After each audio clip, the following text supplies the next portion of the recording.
This is Amazing EV, and I went out and had a look at the new Fiat E500 yesterday afternoon. We heard a lot about it. It's been for sale in Europe now for 2 or 3 years. She's excited. She liked the look of it. We've got the Tesla. But we thought, let's go and have a look. And we weren't disappointed. I'm Roscoe. This is Amazing EV News. We're based in Sydney, Australia. And we thought, if you're interested in the E500, let's take you through the online configurator, show you some of the options, and share some of our experience test driving it.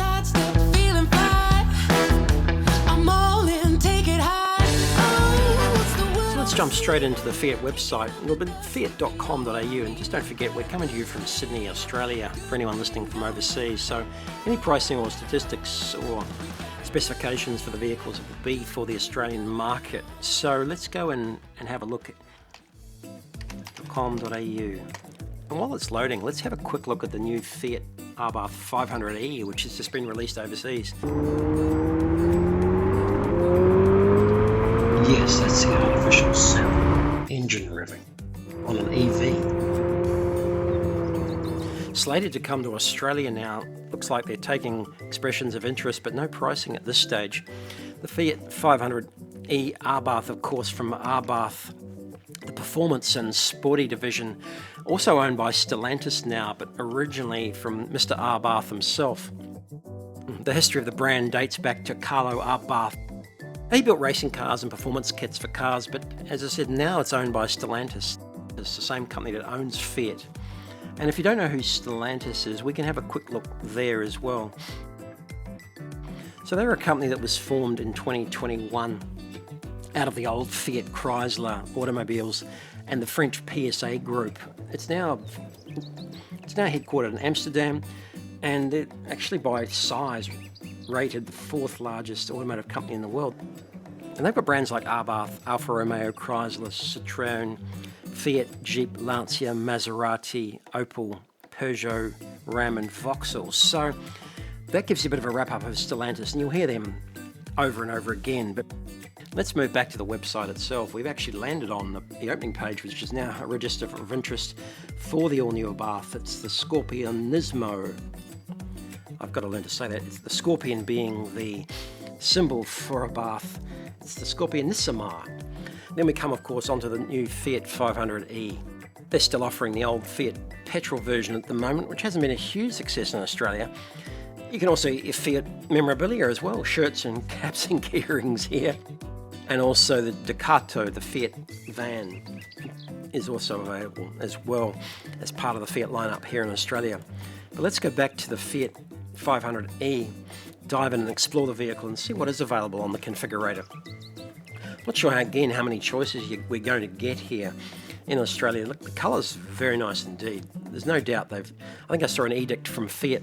They did a big promotion where they suggested they were no longer producing any grey cars anymore. Grey was too boring, and that they were only going to produce colours that were far more exciting and invigorating. So that's exciting. And as we jump down on the website, there's the colours there, and we can see that celestial blue is the starting point, white. Then we've got an ocean green, onyx black, and rose gold, which is the one we test drove yesterday. It doesn't look so good in that picture, I've got to say, but in the flesh, I'll show you a couple of pictures. On the picture on the side here, it doesn't look that impressive. It looks a bit glitzy, but in the flesh, this is the colour of the car we drove yesterday, and it looks very impressive indeed. Let's then have a little bit of a scroll around. There we've got the colour options, a bit of a blurb on the background, electric features, one pedal operation, easy charging, Sherpa mode, infotainment and connectivity, wireless Apple CarPlay and Android, which is fantastic, and then a gallery as well on some of the beautiful pictures. Stellantis and Fiat in particular do some magnificent pictures as part of their promotional kit, but here they appear on the site, and we'll go back on the gallery to the inside of the car, and it's very impressive indeed. That was one of the things we were impressed about, was the build quality. At this stage you don't get any other options of colours in the interior, but it's light and it's two-tone, but it's very nice indeed. It's probably not the most practical colour, but it is very nice indeed. And as you can see, the Fiat is embossed into the seat. Very nice detail. You can see the 500 there. The smaller screen in the middle with Apple CarPlay or Android, and then the outside. Very nice indeed. Let's go back up to the top. As you can see there, the driver gets a small dashboard style of display with the speedo, the battery output and the mode that you're in, and not a lot of information there, but you really don't need it anymore. Let's go back to the top and just see what other options are available. But before we do dive in any further, I guess you are wondering what sort of price range it is, because other sites tend to have the price up front on the model, but it took a little bit of hunting around to find down in this option on the right hand side pricing under the little calculator button. Now we're then faced with a screen which gives us a selection of the actual model. Automatic, of course, it's standard for electric vehicles. Choose the actual La Prima, which is the only model coming to Australia at this stage, the 500 La Prima, which is the top spec model apparently from Europe. So we are getting the top spec model here first, not a base model. They're bringing out the premium version, La Prima. We live in Sydney, Australia. We'll put in a 2000 postcode for a start here, and then we hit show me my quote. Well, surprisingly, or perhaps not surprisingly, they did give us an indication a few months ago when they announced it was being released and ready for reservations of a $52,000 odd price range. Drive-away price, New South Wales, Australia, $55,580. So, look, that is a lot of money. There's no doubt about it. Let's not pretend it's a lot for a car of this size. But I think, as you'll see with the specification levels and for an introductory model, it is very impressive for a roundabout town car. So, look, I'm not saying it's going to be competitive with some of the new 40-odd thousand models that have just come out from MG and from BYD, but look, we were very impressed. And it's a small car and it's a small city car. So if that's all you need and that's all you want, and I look from what the dealer said, they have had an allocation of 60, and of course they've sold them all straight away. So, like any car of this type with a limited first edition run, it's going to sell out quickly because of the pent-up demand. Hopefully, as more models come to Australia and more availability comes to hand, we are going to see some price drops and on some of the more basic models with less specification. But while we're at it, let's have a comparison, because New South Wales, that doesn't include the $3,000 rebate, which potentially you can still get for the first 25,000 EVs sold in New South Wales. I haven't seen a number count on that more recently, but I believe that is still available if you took delivery now. Let's not worry about factoring that in just at the moment, but certainly in New South Wales you do not pay stamp duty for an EV under $78,000. So there's no stamp duty here in New South Wales. Other on-roads are of course up to the dealer. Breakdown of the base price here. But let's just put some other postcodes in. Victoria, for example, 3,000. Update the quote and just see what we do get. So we see a sizable jump for Victoria with their state taxes and delivery costs up to 58,176. Queensland, postcode of 4,000. They have made some very attractive rebates available up there. I think they've got a $5,000 rebate in Queensland. Let's have a quick look while we're at it and just confirm that. Queensland.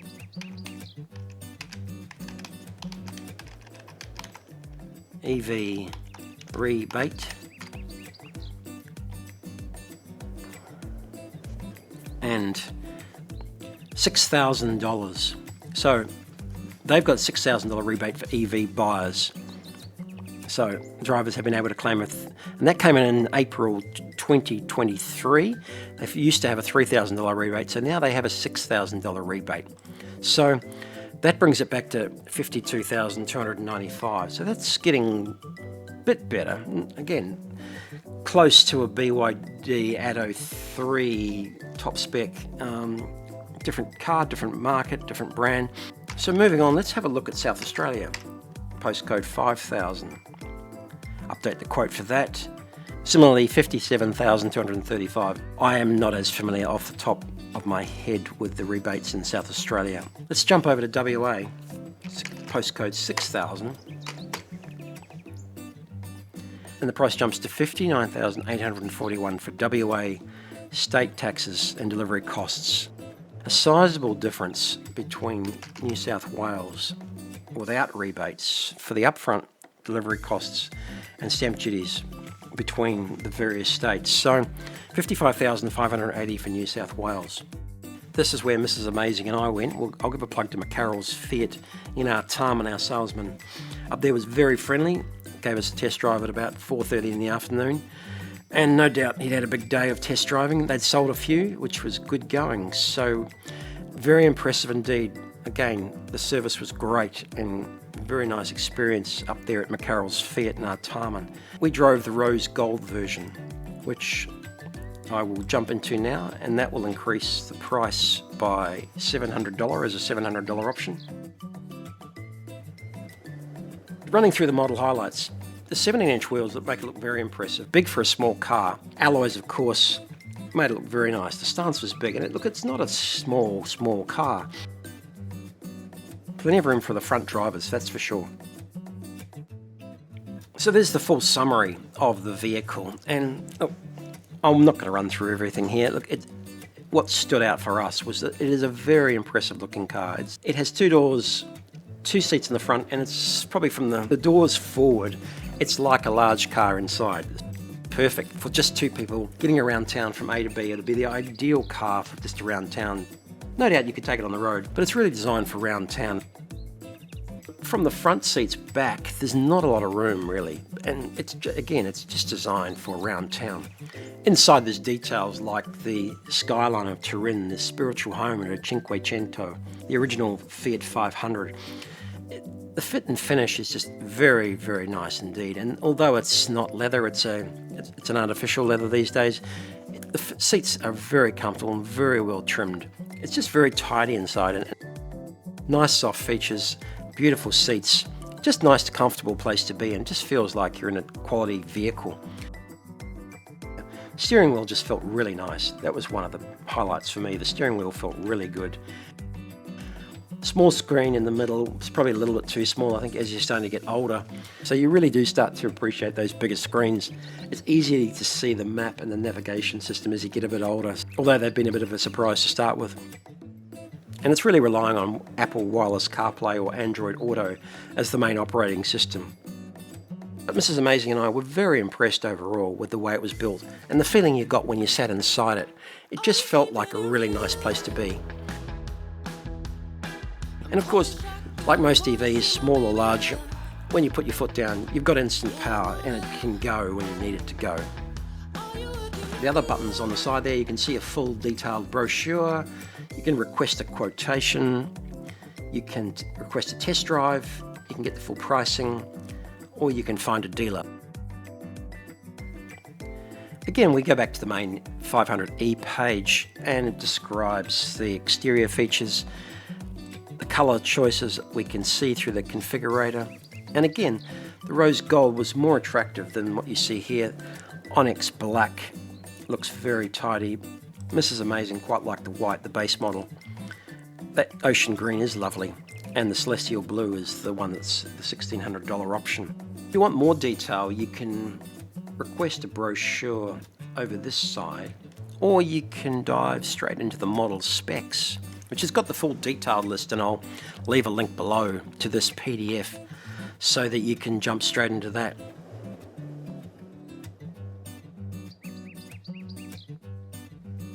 From here we can see all the detail for the vehicle for the Australian market and get down to some of the really detailed questions that you've probably got about how big the battery is and how powerful it is.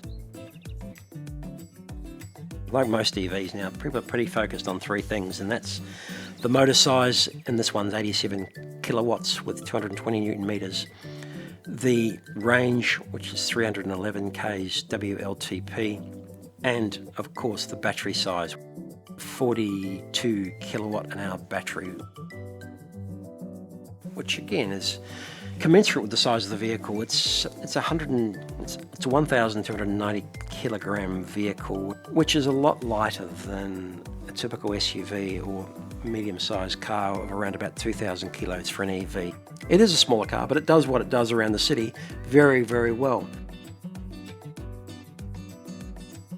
We're impressed, and probably a lot more impressed than we thought we would be. But if you want any more information on this car or any other EV, if you want to compare one, or test drive one, or just want to have a chat about one, I'm Roscoe, this is AmazingEV, and we're here to help you buy, drive and charge electric vehicles.